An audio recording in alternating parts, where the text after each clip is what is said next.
and welcome to our second Diversity Roundtable discussion. It's really interesting to see a panel session that is representative of so many different sectors. So between all of us today, we've got advertising, fashion, TV and broadcast, tech. So it's a stellar lineup.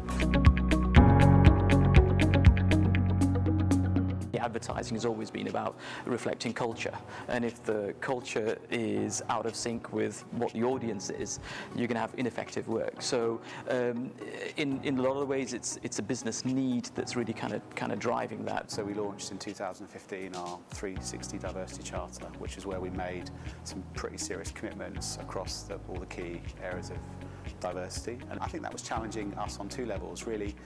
We call it our own backyard, so that's the 850 people that work for Channel 4, so how we create the right culture.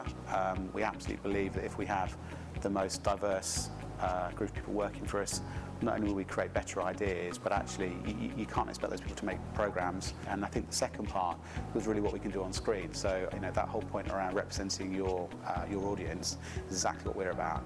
How can you claim to try and drive diversity and inclusion if your shows aren't reflecting that? We were one of the first technology firms to release our data and kind of point out the challenges and the problems we have. If I look at the non-tech side, we've made some huge strides. We're about, in the sales side, about 46-47% female. And I don't know that we're going to necessarily see it happen organically at the rate we want it to. And here at Elle, it's really been about sort of representing the full breadth of our readership.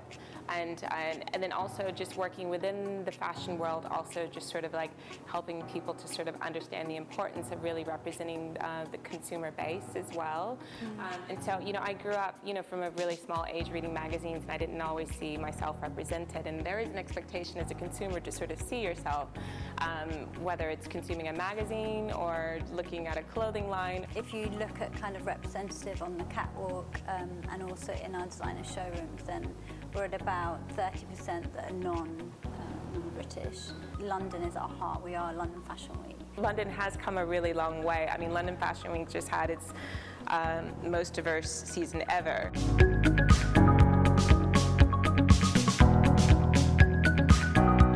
When we came to think about this year's project, firstly we decided to rebrand it, so it's now the Channel 4 Diversity and Advertising Award, so it gives us flexibility to be able to, next year if we decide to do social mobility or we want to focus on LGBT, we can do that. Yeah. But this year we've decided to focus on non-visible disability. We've set a very tough challenge this year to the advertising industry, which is enter a campaign that promotes non-visible disability, which I think probably is an incredibly tough brief. You guys have a new Vogue editor, so how do you guys at the BFC feel about that? Do you think it's going to make a difference at all? I think it's absolutely wonderful. I mean, Edward is, he's been employed for his merit and his talent.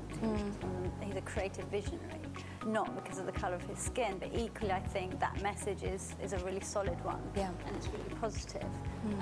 So we're absolutely 100% behind him. We're very close to him. The appointment of Edward at Vogue is incredible. Going into an industry where there was a lot of people that didn't look like me when I first kind of got into it, and it was very much a passion, sort of advertising, communications. I remember I was really delighted to see you at the IPA when I started out, and I saw Yusuf and I was like, oh my god, there's actually another person who's South Asian from a similar background, because I hadn't seen anybody else at all. So you sort of aspire to be what you can't see, so role models are really important. Google's obviously one of the sexiest businesses in the world. Everyone wants to work at Google. Is obviously absolutely at the heart of the digital revolution. What for you are the big challenges as such a huge employer working across different markets? One is definitely the future of work. There are not enough people going into technology, and I think there's a lot of our industries that are struggling within that. And so, since the beginning of 2015, we've gone through and connected with more than 2 million European children around getting them excited for what technology can look like, and how do we shape what learning looks like for kids, and also parents to understand what's going on. Only about half of the British households are prepared for the digital revolution.